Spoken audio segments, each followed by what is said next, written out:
All right. Welcome to our City Council meeting tonight, February 28, 2018. We want to first excuse Councilwoman Hartley. She will not be here tonight. And we will begin our meeting with an invocation by Councilman Cousins, followed by the Pledge of Allegiance, led by Councilman Phillips. Our Father in heaven, we come before thee this time in the City Council meeting in an effort to plan for our wonderful city. We are mindful of the many blessings we receive from thee and are very grateful for them. We're grateful for the beauty that surrounds us, for this wonderful valley, and for the good people that live here. We're so very thankful for the blessings we received recently with the snow and the moisture thou hast blessed us with. We pray that thou be mindful of us as we go forward in this year, that we can continue to receive moisture in the mountains and in the valleys to sustain life and crops. We express gratitude to our city employees and our public safety individuals who protect us and keep us safe. We pray a special blessing upon each of them as they go out and do their jobs, that they'll be safe and watchful and protected. We pray this evening, Father, thou bless us with thy Spirit to guide and direct us in our decisions that we make, that we may do the best for this city and be mindful of those who live here. We pray a special blessing upon any of those in our city that are struggling with issues and need help. We pray that we may be mindful of them and watch out for ways we can serve our fellow men. So very thankful for all that we have and enjoy. And once again, we ask that thy Spirit will be with us this night. And we offer this prayer humbly in the name of Jesus Christ. Amen. If you'll please join me in the Pledge of Allegiance to our flag. I pledge allegiance to the flag of the United States of America and to the republic for which it stands, one nation, under God, indivisible, with liberty and justice for all.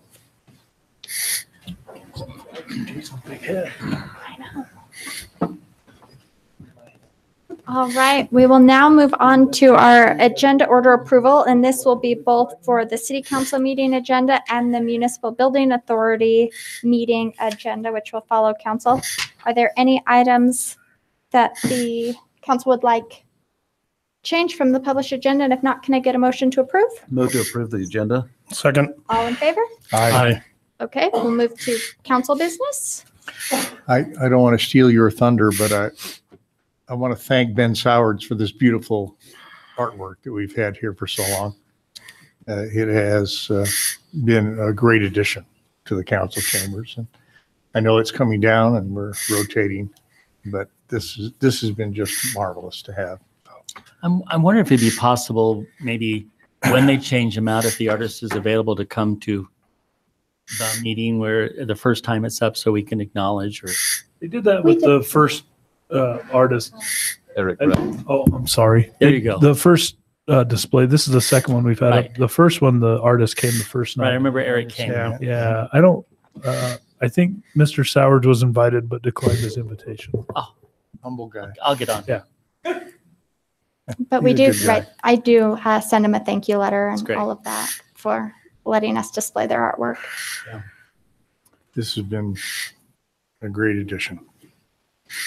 I just want to know, Mayor or Mr. Bittman, I've had several citizens come to me about an apartment complex on 8th West and 4th North on that southwest corner there. And I don't know how far back the rulings might go, but this apartment complex doesn't have any parking, off-street parking. Or they do, it looks like, but it's mud and dirt. And so the residents are concerned because all the cars are on the street and they go right to the corner, and there's a lot of children there, and they've had some concerns. And I've had some employees from Ahern Rental speak to me about it as well. So I'm wondering if we could look into that and find out what, if anything, we can do about it, as both a safety issue and then just following the protocol of our ordinances. 800 West, 400 North. Correct, sir. Okay. So that's kitty corner from Ahern. Kitty corner. Yep. On that southwest corner, I guess. Excuse me. Southeast corner. Is there more than one apartment complex there, Tom? Well, the one I'm thinking is on the west side. Southwest, Tom. It's on the west side. It's on the west side. All right, well, Southeast has parking, southwest doesn't. Correct. We'll report back to you. Thank See you. what we find out. Thank you. It's for sale, I think. I think it just went up for sale. It's owned by Mr. Park. All right, we will look into that. Thank you very much. Are there any other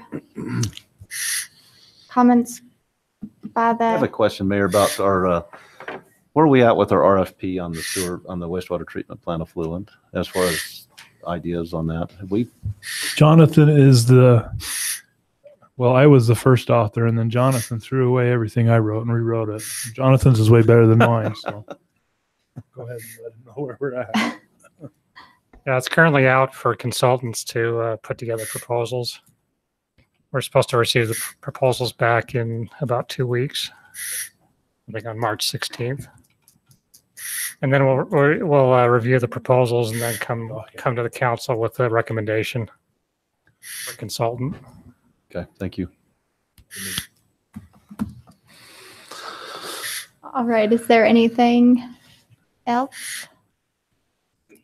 Okay, we have a couple things. One, the animal shelter groundbreaking will be Monday, March 5th at noon at the new site location, which is Bulldog, Kitty, that corner right there. The fundraising committee did a logo contest with the elementary students to design a logo for their fundraising things. We had over 150 entries That's great. with these little kids designing different logos, and there were some really impressive artwork. And so that will be unveiled at the groundbreaking as well. You want to give the FAA update? Want me to? Yeah, we went, Jonathan, I'm sorry. Were you there?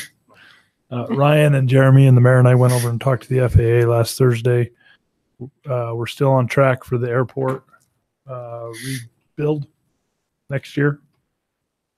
That looks really positive. Ryan gave a presentation to him on some force account labor that maybe we can use to meet our match. That received a positive reception. I don't know if we'll get the force account labor, but they'll at least evaluate it and see if we can fit within their regs. We talked to them about water, just from an 80,000 foot view. They need the city to know that they have tens of millions of dollars invested in the airport, and we need them to know that we have tens of millions of dollars invested in the city. And we showed them how the airport sits right in the kind of sweet spot for rechargeability as well as drainage. We have a lot of drainages that kind of converge right there.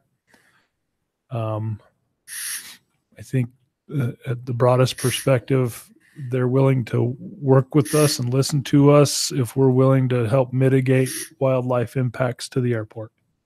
And so we're going to proceed that way. And Ryan's going to get it together some more details on that MTI area and send it to him, and we should be able to start that in the short run.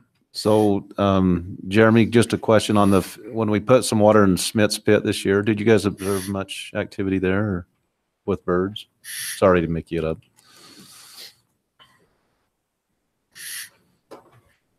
Jeremy Valgaardson, airport manager. No, we didn't see any activity in Smith's pit. We saw a deer, but that's it. Yeah, There's a a big nice buck, deer. yeah. You have to jump real high to hit a plane. So, Good.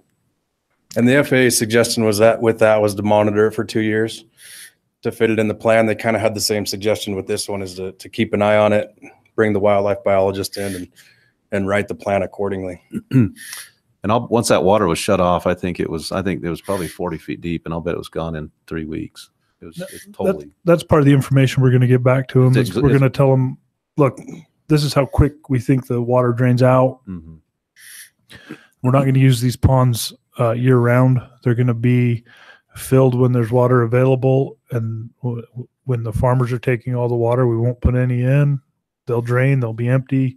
Maybe in the late summer when the thunderstorms roll back in, we'll have some more to put in.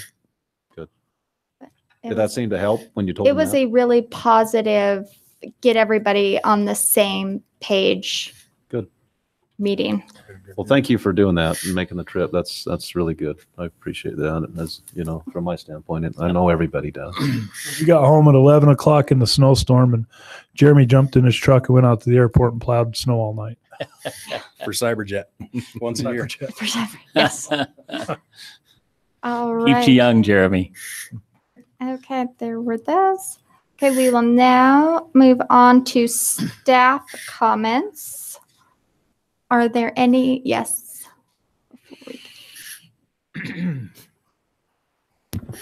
Good evening, Mayor and Council. Chief Adams with the Police Department. Just two quick things. I want to acknowledge the efforts of Lieutenant Millett, who's been working tirelessly with Mr. Bronsma to get that land cleared. If you haven't been down there today, looks great. Looks great. And kudos to Ryan and his staff for clearing that. It should be ready to go. I was amazed that it was cleared and looks that good that quickly, because it was pretty raw. There are no longer porta potties. That's right. Yeah.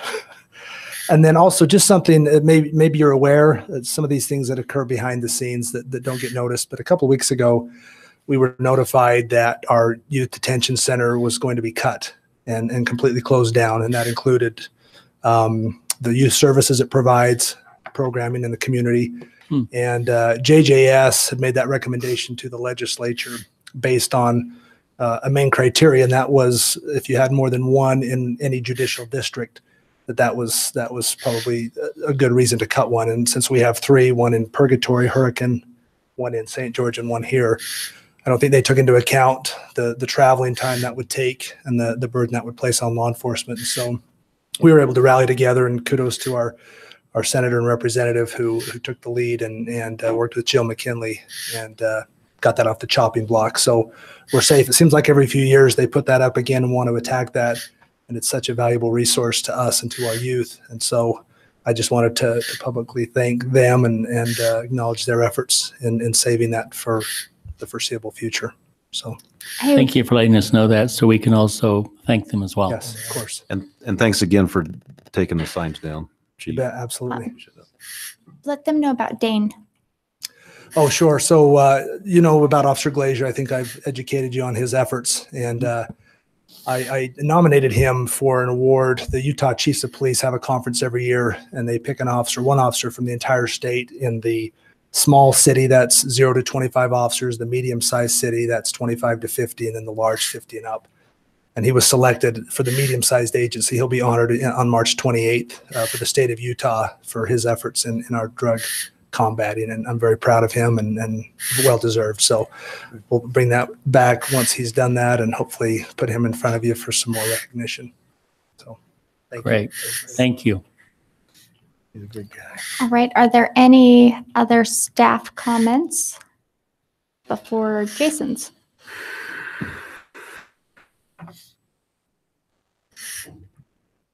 You get to introduce. We've got our auditor, Caleb Reese. He's going to present Got the, permission to approach the bench? yes, he'll give you a copy Absolutely, you do. Oh, If it's good news. You know, I apologize. I called up Jason this morning, and he had sent me a message early in January and saying, hey, can Thank you, sir. present on the 28th? Could we give him one for Terry? Absolutely. I'll take Do you want to, you can just leave it with me, or with, yeah, that works. Absolutely. And so, you want one? I'll go from memory. You can use Terry. She's not here. use Yes. Terry's. Oh, can I use one just in case? Yeah, use Tara's. Caleb, I want you to know I'm in heaven holding a I was gonna say, audit report. Councilman, you handed this out, and I Councilman just- Isom just got a big smile on his I face. just died and went to heaven. It's the little things. You know, someday I want to get a Skimster license plate as well and be as cool as you. that's right. But I do apologize. So when I called him up, he's like, "You're not on the schedule, Caleb." And I in my mind, I could clearly see me responding back, but obviously I didn't. So I appreciate you guys being willing to work with me as we go over the financial statements. A couple things. First off, I wanted to thank the financial staff, mainly Jason Norris, Ryan, Wendy. I've always called her, why am I not freaking remembering her name? I'm so embarrassed. Your payroll. Kathy, thank you, Mrs. McFarland. And so they were wonderful to work with. A couple things I kind of wanted to go over the reports and then maybe a few financial highlights. On page 1 is where you're going to find the auditor's report. And that is the main objective of the audited financial statements is to issue an opinion independently as to the accuracy, completeness of these financial statements. Now, the highest opinion you can receive is unqualified. Unqualified does not mean my ability to issue an opinion, but it means I don't have to qualify the opinion. Boys, I'm not getting much. Sounds like something you heard in an auditing class. I was hoping to get a little bit more. And so with that being said, again, the highest level of opinion you can receive is unqualified. And that is the opinion that the city did receive, which means that we don't have to say, all right, everything is correct except this or except that. All right, so these financial statements, what you hold in front of you, are materially correct and that are published on the state auditor's website for anyone who wants to go look at those. Okay, we then are going to also look at page 75 is going to, as part of the audit, we go over and look at internal controls. As you know, we want to make sure that there are proper segregation of duties, checks, balances, etc., to ensure that if fraud does occur, it is caught in a timely manner. And I am happy to report that there are no material weaknesses or significant deficiencies.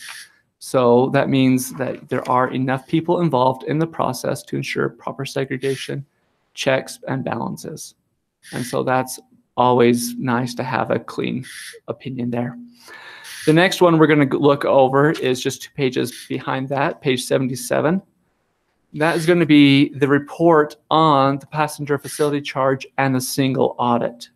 Whenever you receive more than $750,000 in federal funds, you have to do what is called a single audit. It's this federal government then loves to get involved and come up with their own rules and stipulations as to things you have to follow and check on. Okay, so with that, they've, like, for example, if you're constructing anything, they have to make sure that you are meeting certain minimum wage standards, that you're holding the funds in appropriate, timely manners, etc.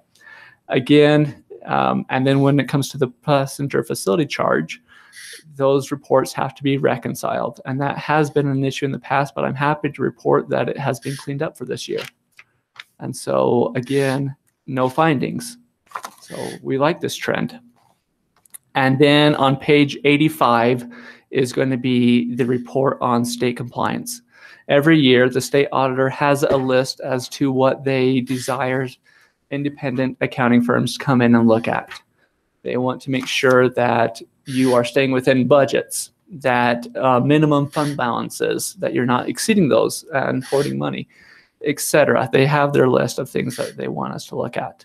We are then required to come in, test those items, and make sure that you are in compliance with those state laws. And again, I'm happy to report there were no material weaknesses or significant deficiencies in the internal controls for your state compliance. Those are the important reports. So I if there are any questions as to those, before we move on to any financial highlights that I thought might be important. Okay. All right. A couple things. We're going to go skim over to page 18. A couple things that I wanted to point out. When a municipality receives money, sometimes it has strings attached and sometimes it doesn't. And when it has strings attached, it has to be spent on specific purposes. It's always nice to see a healthy unassigned balance in the government, in your general fund. That's going to be at the very bottom of page 18, your unassigned of 4.5 million. What that means is that you don't have, it can be spent as determined necessary by the governing body, aka you gentlemen and Terry, who's not here today. And so that does make it a little bit easier to meet the demands if you want to be flexible on whatever you need it to be. It's nice. When it comes and you start to see large accumulations in restricted funds, well, now you're trying to have one hand tied behind your back and it has to be spent on specific purpose. So I like seeing it. And you're not over, there are certain thresholds, but you don't exceed those thresholds as set forth by the state. A couple other things that I wanted to point out. Again, sticking with the unassigned, we'd now be moving over to page 22 and looking at the statement of net position. This is looking at your utility funds, your water, your sewer collection, sewer plant, etc. And again, your unrestricted fund balance for all of those increased. So you have that ability to spend the money as determined necessary without having to meet certain restrictions. Okay.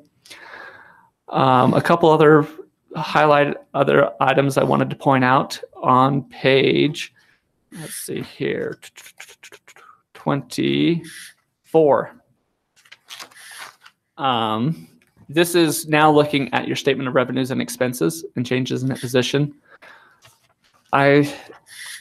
It is a very nice pleasure to see that your operating revenues are covering your operating expenses. You'd be surprised how many municipalities tend to struggle with that because they don't want to, they struggle with saying, all right, well, we don't want to increase rates, we don't want to do this. Whatever the excuse is, you want to make sure always that your operating revenues are covering your operating expenses, because those expenses that are operating are going to be consistent on an annual basis. They're going to be there year after year. You're going to have salaries and wages. You're going to have that. You're going to have utilities. You're going to have supplies. And so seeing that your operating revenues are covering your operating expenses is actually a nice relief and puts you into a healthy financial position. So a couple other things. I have to admit, I live within county limits, but I do own a business here, and it is a pleasure to see on page 41. We're going to go over the capital assets. These are the footnotes. If you ever have trouble sleeping, just start reading through these. They'll put you to sleep faster than reading the Old Testament. This is going right on my nightstand.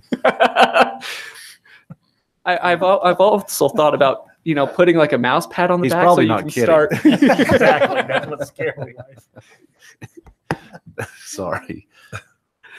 So as we look, okay, we have your balance as what was there June 30th, 2016, and additions.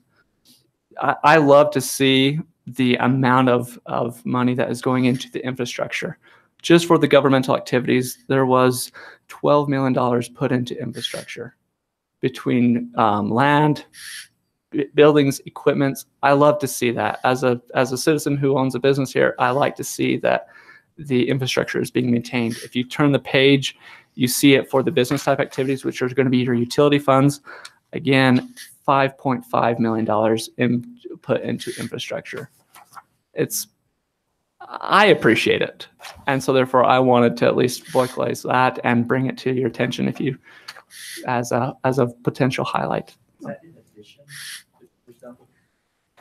Yes, that is an addition too. Yes. So the first number is for governmental activities. Okay. And then the others are for what we call business type activities. And so, yes, that is a total. Those two numbers are separated. So those are some of the things I wanted to point out.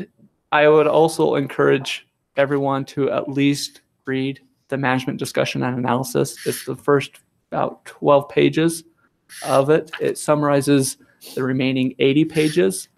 And then if you ever have questions, you have your own in-house accountant who can help you with that. But if you ever want, please give me a call, because the way I look at it is the world does revolve around money. It does. I mean, it takes money to build roads. It takes money to pay salaries and wages. And so the better understanding you have as to your finances, the more ability you have to properly manage and run the city. So any questions? Do you have questions yet? I don't have the audit opinion memorized. I used to. My professor made me memorize that, and then I forgot. I don't yet. I've got too much to absorb here, but this is pretty good news. That was our plan. Just spring it on you, so that way you can ask questions. Yeah. Don't you know? If you do, It worked. if you do, Mr. Phillips, I would encourage you to reach out and contact me. You know, I do realize that we did spring this on you last minute, and so, like you said, you have a lot to absorb. But if you have questions as to these numbers and kind of understanding them, Right. please do reach out, and I will make sure that you understand what's going on. Hopefully after April 15th. Yes, April 16th. Well, actually, then I'm going on a trip. Got to keep the wife happy, right? May 1st. May 1st sounds like a great day. So you're okay, Jason, with respect to, I mean, this is their first year of engagement. Yes, Caleb's done a great job for us, and look forward to working with him in the future. Oh, we're going to miss having you around the office all the time now. I'll still come by, Okay. because I He's probably headed back to the office after he's done here, was my guess, this time of year. yes, that is Fair true. guess. I've got to go get a quick bite to eat, say hi to the kids. I always try to make sure the kids at least see me before they go to Okay. bed. But yes, so, Okay. thank you for your time. I greatly appreciate it very much. Thank you, Caleb. Thank you very much. Appreciate it. Hey, can we have that copy back for Terry? Yes, my apologies. Thank you, Mayor. Oh, you know, figured she probably would want one. Yeah. Thank you. Thank you, Caleb. All right. With that, I don't think there are any other staff. Do we have to do anything? I mean, No. approve this? Or... No, you just No. read it. Oh, believe me, I'm going to sit down by my nightstand tonight and I'm just going to So go just so, through this. just so you know, the city's required to file a number of audit reports with the state, and those are something that Jason produces in conjunction with our auditor. Those have been filed. Normally, we receive the audit presentation. You don't need to vote on it. If you find things in it that concern you, please ask. No, we'll do that. Got to understand them first before I can be concerned about them. But I will. I'll get to know it. And if not, I'll go see Jason. We're going to discuss all of this during the budget process, and you'll, Yahoo! yes. Sick of seeing us. Oh, we're a lot of In fun. terms of timing, this seems pretty quick. Yeah, last year was May. June. Yeah, yep. June. So we're getting things done timely, and And nothing yet. Okay, good. Let's do it. That also helps That's a us good develop thing, the too. budget process to have this kind of information. Yes. Have a stake in the ground and on. Mhm. Okay, wonderful. Then we will move on to our business agenda with our public comments. There is anyone here that would like to address the, Good evening, Tom Jett. First, Craig, your comments about these pictures are wonderful, and I'd like the mayor's permission to put pictures of myself up along the wall no, when the pictures are absolutely gone. no. Okay. All in favor? The- That one died without a second. not even a motion. There's a lot of walls in the building. There's a lot. I can imagine some of the walls. the These ones are, they're busy. Take it. The second is the police department. There was a young child locked in a car a few days ago with the car running. The younger kids accidentally locked their youngest sibling in the car, and she called the police department dispatch, and they were so quick on the spot and so professional to assure this person and help them remedy. This is in the evening hours and on a Saturday and snowstorm, and it was the perfect storm and just absolutely wonderful how they responded and helped this young mother.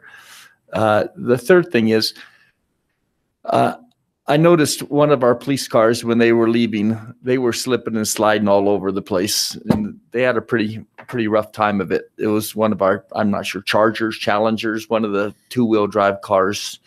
And Cedar City has changed in the last 20, 30 years with a lot more hilly areas and, building up on the foothills and areas like that. I hope our city considers putting all of our officers in four-wheel drive vehicles. Are you 'Cause in offering the- to buy us the truck, Tom? No, I think they're probably cheaper They're than the just car. But I think with the hilly areas, I think our officers in some situations that are close nearby for public safety may not be able to get to some of these areas in the two-wheel drive cars that we have. And as we've expanded into the hillier areas of town, I think it's pretty important to look at putting them in the SUVs and that type stuff. And what kind of car? That's always discussed during the budget process as far as what's best practices. I understand strictly an observation that when they were pulling out of the parking lot, and it's not much of a hill, but they were struggling, and I'd hate to be that officer thinking about if he had to get to an emergency and not be able to get within a certain distance Mhm. where there is a situation. So those are my three comments, and I'm still kind of hurt over the picture comment, but that's okay. Thank you. You'll be back next week. Yes, I will. All right. Yes.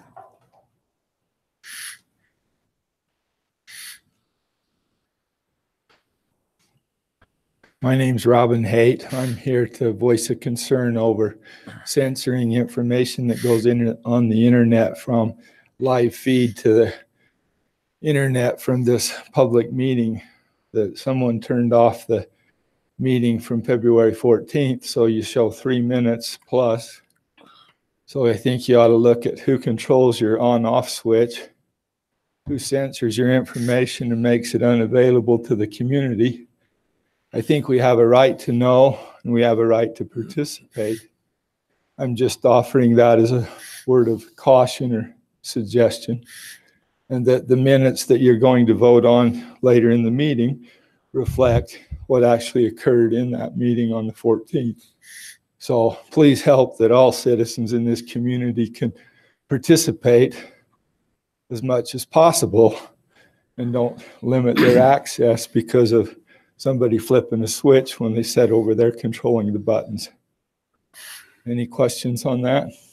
Robin, we've never, 7 years ago, we put this camera in and did live feed, and that's been a great improvement. I don't think anybody's ever intentionally, we've had some hiccups, with technology. Okay, well, I'm just saying there was But a there's hiccup always- on the 14th. Yeah, and it was that happens 3 sometimes. minutes in a, Yeah, that happens.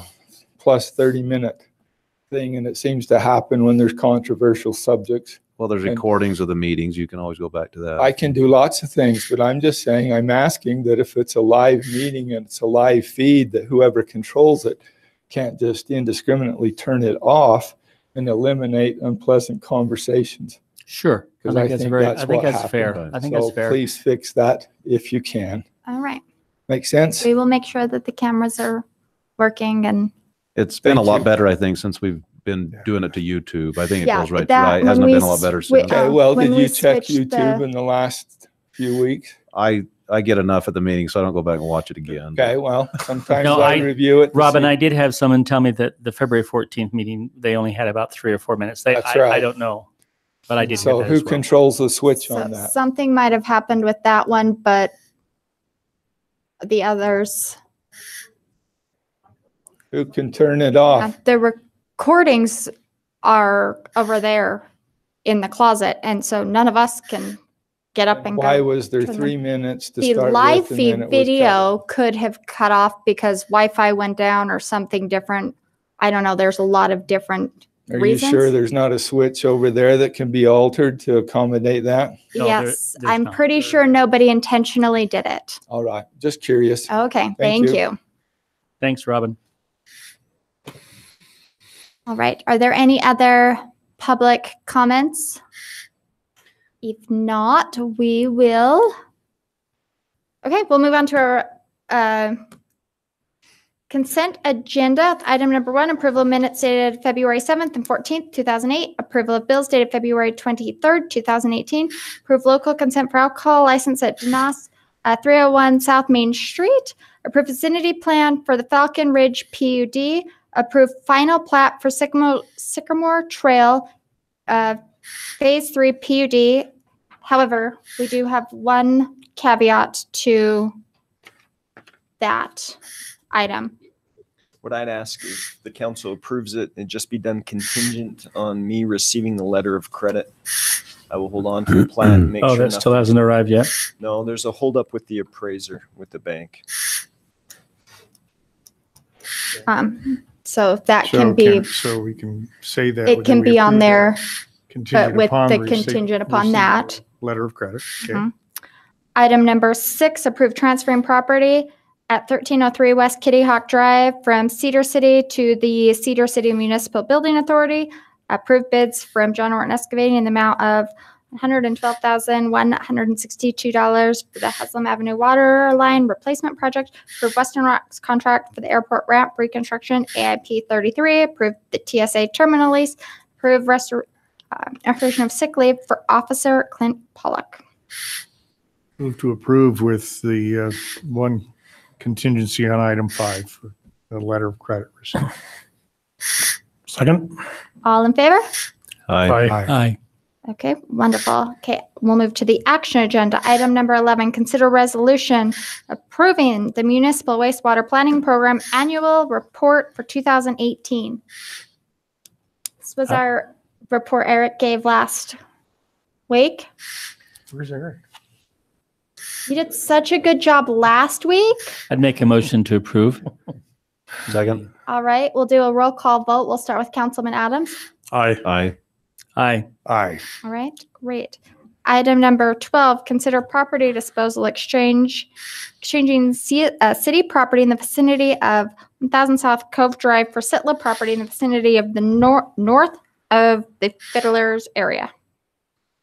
So maybe just since we've discussed this in closed meetings, I'll just give a brief introduction of what this is for anyone who's listening. So the city owns approximately 10 acres of property up on Cove Drive. Sitla has contacted the city. They would like to purchase that or exchange property for that.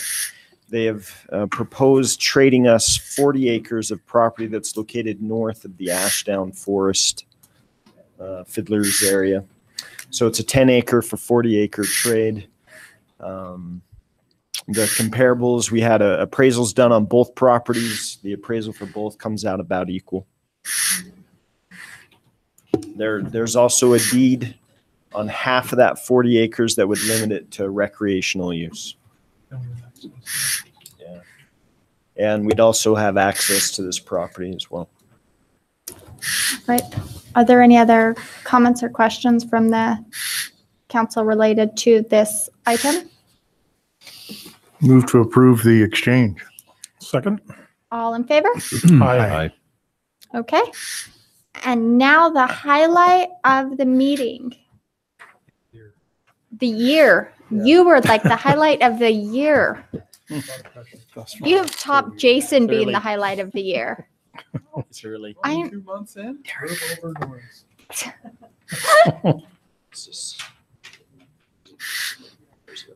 Not sure.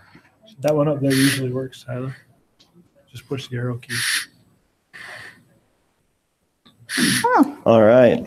So usually once a year, Irma gives us a bunch of requirements. Our insurance company just wants to make sure we do a few things, that we keep the city council, the planning commission, some of our bodies that make decisions, just to make sure they're up to speed on all current relevant state law. So for purposes tonight, we're going to go through a couple different general sections. We'll go through the Municipal Officers and Employees Ethics Act, and we'll also go through the Open Meetings Act just briefly. So the Municipal Officers and Employees Ethics Act gives us direction on how we are to deal with public business and deal with public property and public hearings, and to make sure that those that hold elected offices or employees are just behaving as ethical as possible. So the state has established this 10-3-1301 in this chapter, and it basically gives us a minimum standard of ethical behavior statewide. So we'll go through that minimum standard, and then that also allows municipalities, if they want to raise the bar, they can have the option of doing that as well. So the purpose is to establish standards of conduct for municipal officers and employees to require persons to disclose both actual and potential conflicts that may arise with performing their public duties. The intent is to promote public interest, strengthen the faith and confidence of the people of Utah in the integrity of their government. So the conflict of interest is not actually defined by statute, but this is just a definition that I pulled from Black's Law Dictionary that just essentially states that a conflict of interest includes a situation where an officer or employee's faithful performance of job duties or independence of judgment may be compromised by some sort of economic or personal interest. So that's kind of what we're wanting to avoid. So we make sure that all decisions are made are best for the city and as a whole. Tyler, can you tell me why there is not a definition in statute? Is that just something they don't do? It's just something that the state has never decided to pinpoint exactly what that is. Okay. And it may just be the fact that it's such a commonly used term of art that, we have Webster's and different dictionaries. Yeah. Okay. So just a few definitions just to make sure we understand here. So appointed officer, this would be anyone that is appointed to a position in the city.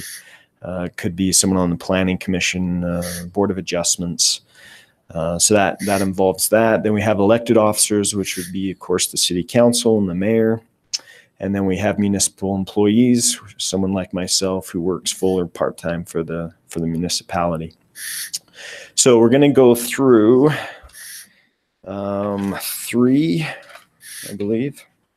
three situations that are violations. No matter what you do, whether you disclose it or not, it would be a violation. So the very first situation would be to use any information that you obtain based on your position that's private or confidential, and you use that information for your benefit.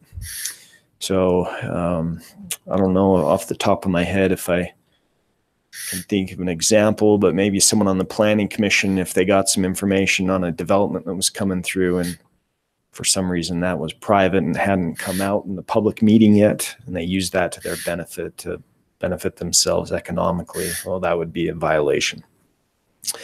The second situation that would be a violation would be to use your official position to substantially benefit yourself or your personal interests, or to secure a special privilege because of that position.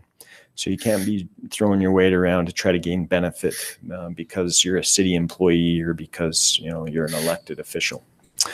And then the third reason would be taking any sort of gift or money. So the general rule is you can't take any gift that is going to be that a reasonable person would believe would be used to influence how you vote and the decision you make. There are some exceptions to that, 4 exceptions. One would be you can take an occasional non-pecuniary gift if the value is less than $50.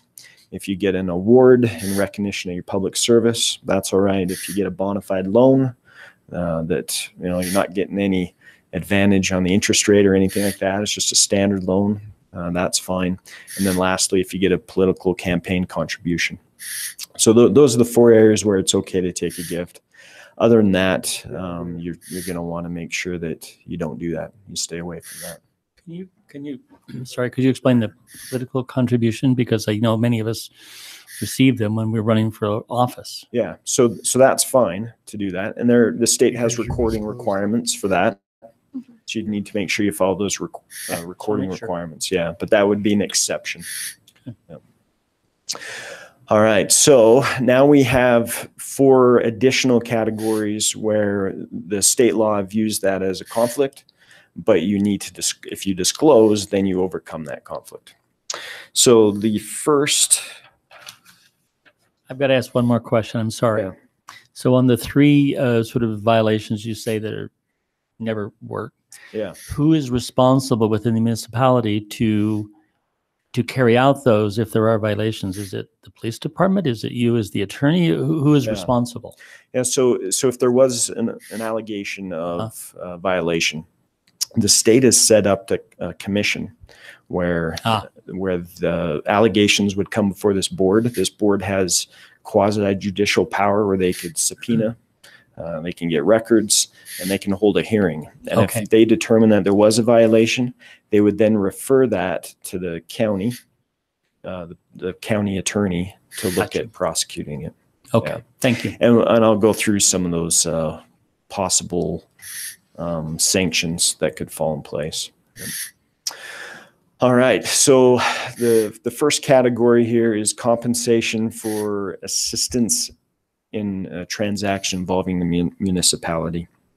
So for an example here would be, say someone decided, they approached me and said, hey, Tyler, you help out with the planning commission. I'm trying to rezone some property. I'm wondering if I could pay you so much an hour to help me go through this process. First of all, I mean, that's a bad example. I wouldn't do that anyways. But let's say it was my wife, because I talked to my wife about what I'm doing at work. My wife knows the ins and outs, right? His way. Yeah, exactly. So she loves it when I come home and tell her work stories. So in a situation like that, if my wife was getting paid, well, that's going to our joint bank account. I need to disclose that. Hey, I disclose at the planning commission level. I disclose at the city council level as well. So proper disclosure involves filing a sworn statement with the mayor's office at least 10 days prior to contracting with this outside entity. It also requires disclosure in the open meeting before anything is discussed. Now, I'm a staff member, so I'd also need to disclose that to Mr. Bittman, my direct supervisor. So that involves a situation where you're helping an entity do a transaction with the city. The next situation would be if you have an interest in a business entity that's regulated by the municipality. So if Mr. Phillips owned a taxi company, taxi companies are regulated by us. So that would be a situation where you would have an interest. Now, we need to define what an interest is.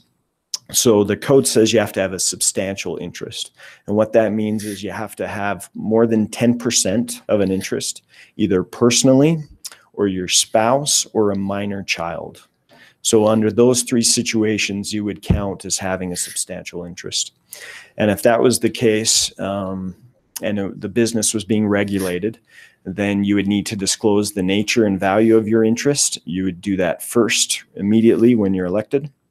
And you would do it second if it came up before the city, if you do it second if your interest changed. You sold whatever your interest was, or you decided to buy in and gain even more interest. So there is an exception to this. If your substantial interest is under $2,000, then you don't need to disclose that. So that's a situation where you have an interest in a business that's regulated by the municipality. Third situation is if you have an interest in a business that is doing business with the municipality. So in this situation, if I was a part owner in a paper company and we were trying to get the police department to purchase all their paper from this company that I was an owner in, well, that'd be a situation where obviously I have an interest in a business that's doing business with the city. So not only do I have to disclose that, but even if I anticipate doing business with the city. So I'll need to publicly disclose that again in a meeting if that ever came up. And I would also need to disclose that in writing. And those records are kept in the recorder's office.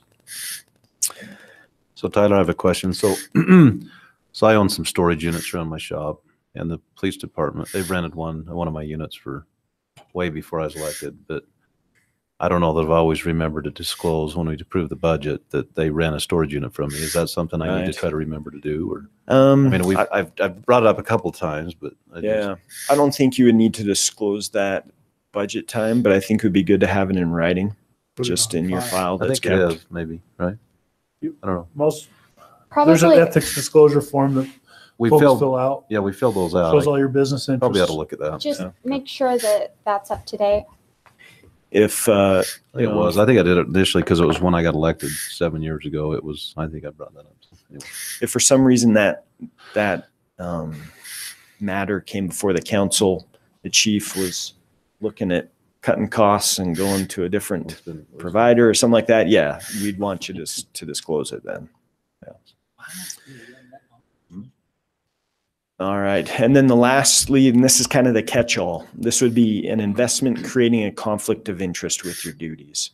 So this essentially states, hey, any personal interest or investment you have that creates a conflict, that needs to be disclosed in an open meeting. So we kind of have these three specific areas, and then this is kind of the broad category. If you have any sort of interest that you just want to make sure that you're on the up and up, city citizens want to make sure everything's disclosed. If we're going to fall on one side or the other, it's always going to be to disclose a little more than a little less.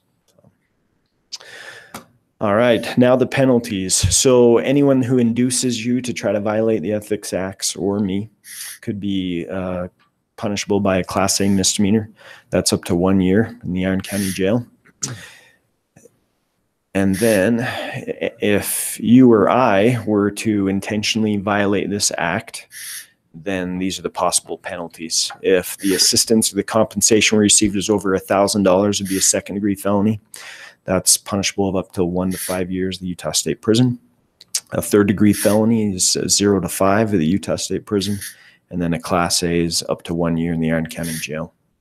So the state's pretty serious about this. I mean, $1,000, 1 to 15 years, I mean, that's pretty serious. So state's taking a pretty strong stand on these minimum requirements that they're requesting. Then, lastly, if a transaction, oh, this is kind of the resolution. So if a transaction's entered into where a violation has occurred, municipality may either rescind or void the contract. And it says the city shall, or in other words, will, dismiss or remove the appointed or elected officer or municipal officer from office. So it would put your position at risk as well. And then this is just the legislative bill that created that ethics complaint review board that we talked about earlier. So any questions on any of the Municipal Ethics Act? No, this was fun. Okay, good. So the next section is going to be our Open and Public Meetings Act. This is something I think you guys probably cover 2 or 3 times a year in some form or the other. So I'll just briefly touch on this. Essentially, the Open and Public Meetings Act says, hey, we're conducting the people's business, therefore it should be conducted in front of the people. We need to conduct deliberations openly, and we need to make sure the votes are done openly. There's limited exceptions where it doesn't have to be in front of the public, and those would be closed meetings. And we'll talk about that in a second here.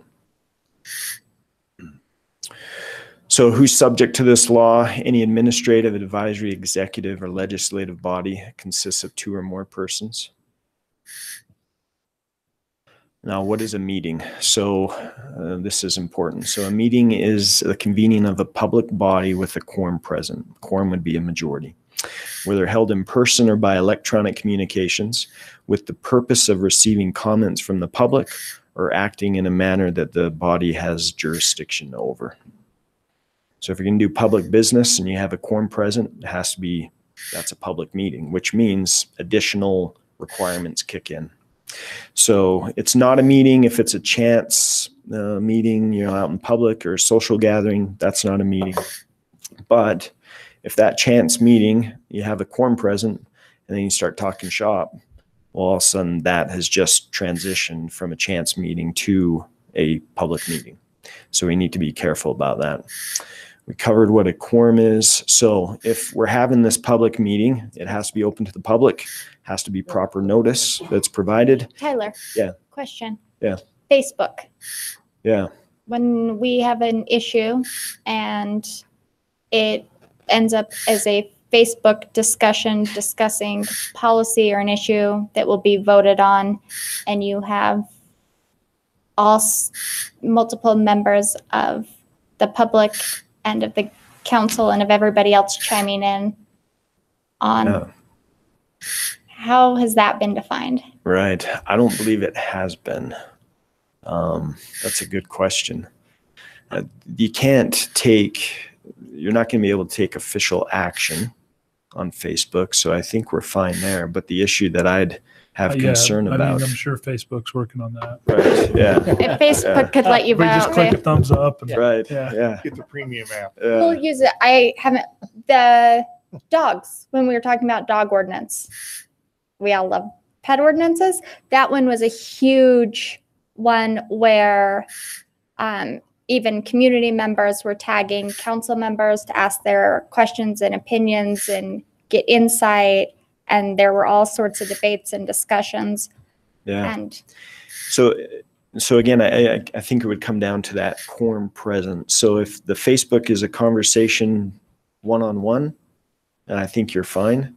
But if you have, all 5 council members who are debating and discussing, when it's official public action that they're going to be voting on, I would probably tend to fall in the line of, hey, let's not do that, just to be more safe than anything else. But I don't think the law really, there's been any firm direction on that. See, in the last 2 days, Yeah. I've been, for the Envision Utah meeting, 4 of 5 of us were in that meeting. The mayor was in that meeting, the city manager, but that was just a presentation by a potential vendor, right? I don't see a problem with that. We didn't congregate and talk about the issues. In fact, I noticed we actually weren't all even near over each other. the room so that we weren't near each other. But this morning, the Chamber of Commerce had a quarterly economic update, and there were 3 of us. There were 3 of us there. But so as long as we're not having our own side meeting, that's just fine. Yeah, I'm hearing. Yeah, if you're talking about what the chamber's discussing, that's perfectly fine. If we're talking about item 6 and how we're going to vote tonight, that can't be doing that. Okay. And maybe I'll look in that Facebook Will you look thing. into the social media one? Yeah. It is significantly transparent. Yeah. It is quite transparent, however. Oh, It is very transparent. yes. That's right. Perpetual. So again, the closed meeting. So we've done this enough in the last 6 months. I think we're all pretty familiar here, but we got to have a quorum present. Notice has to be given for a proper purpose, and 2/3 vote has to occur during the open meeting to go into that closed meeting. The proper purposes is going to be, if this quit working or what, is going to be to discuss character, professional competence, or mental health of an individual city employee, discuss a strategy session for collective bargaining, strategy session for pending or reasonably imminent litigation. And the next one would be discussing a property purchase or exchange or a lease. A strategy session to discuss the sale of real property, talking about the deployment of security personnel, and then an investigative proceeding that is alleging criminal conduct. So those would be the 7 reasons why we can go into that.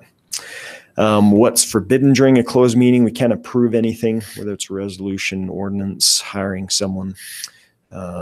We can't fill a position while in there, and we can't take final action. That needs to be voted on the record. So case in point, for the last 3 or 4 weeks, we've talked about this property exchange. We had our negotiations done in a closed meeting, but we voted on it tonight in the open meeting in front of the public. So common violations is just not giving the proper notice or the adequate notice, talking about something that we shouldn't be talking about, not having that first vote in the open meeting to go into the closed meeting, and then or taking final action in that closed meeting.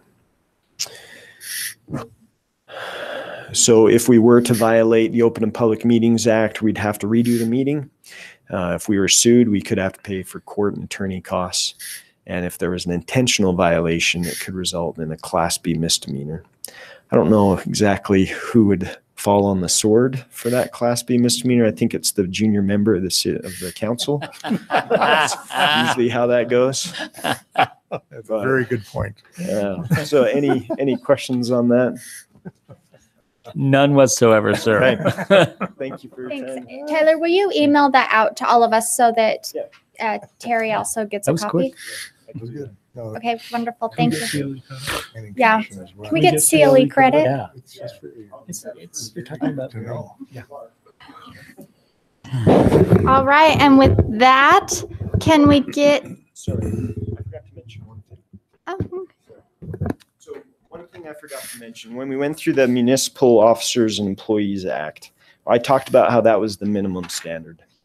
The city did pass a resolution where we just upped the bar a little bit. So I just wanted to read that. And this was brought up a few meetings ago by a citizen. So the city recognizes that members of the council and the planning commission have personal interests that may conflict with their public duties. The nature of these personal conflicts is set forth in the Municipal Officers and Employees Ethics Act. In an effort to protect the integrity of the public process prior to a discussion or vote on an item where the members of the body have a conflict between their public duties and their personal interest, said members are encouraged to disclose a conflict of interest on the record of the meeting and recuse themselves from the chambers while an item is discussed or a vote is taken. So I just wanted to make sure that we covered that as well, because that's specific to Cedar City. That's how we've defined it. Yep, that's how we've defined it. And that's relatively new. That No, this was passed in 2012. 2011. Yeah. and all of that sitting out in the things where the council agendas go, talking about parliamentary procedure and how meetings are conducted and all of that. well, I'm just a junior member. I don't know all these things yet. Yes.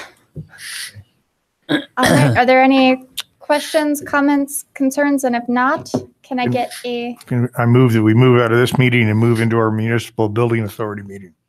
I will second that motion, but I'd like to thank Tyler for his time and offering that presentation to us. All right. All in favor? Aye. Aye.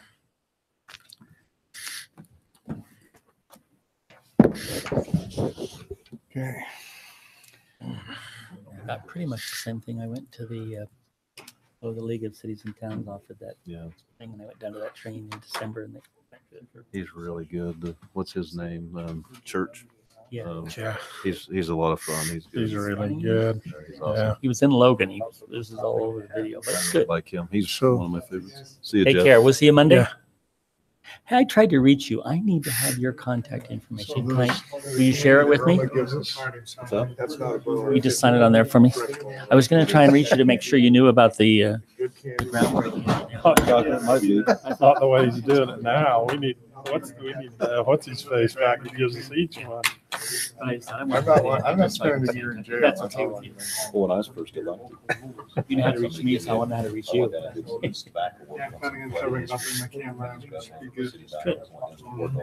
Thanks much. That's good. It's not answered. I think so. All right. Donate to the Happy Factory. Donate to that. Right. Got a copy of my file. Here you go. Just gotta read it. No, that's right. I mean, it was totally.